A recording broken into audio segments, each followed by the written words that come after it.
Why so serious? The dog star, Egyptian Isis. Why are you sowing your seeds? Why? Because you're serious.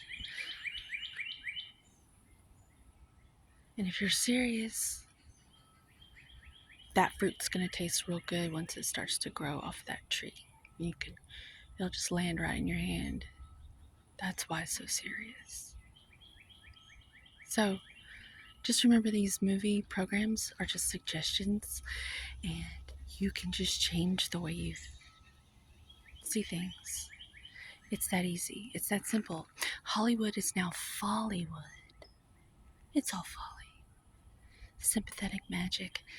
And you can choose what you can have spoon fed to you or practice discernment.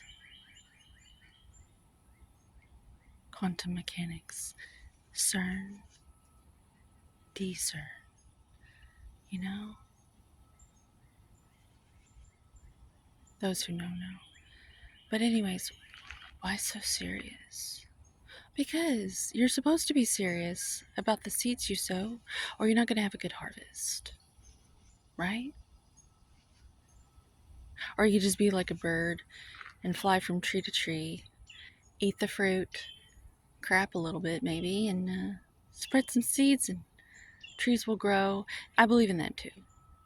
Do whatever you want. You do you. But I'm serious. Like the dog star. Like Isis, the Egyptian goddess. Be serious. And ask yourself why. Why are you sowing? What are you sowing into this realm? Into the fabric of reality? To all the fellow mechanics out there in the quantum field, the quantum mechanics like myself, I salute you. Good day.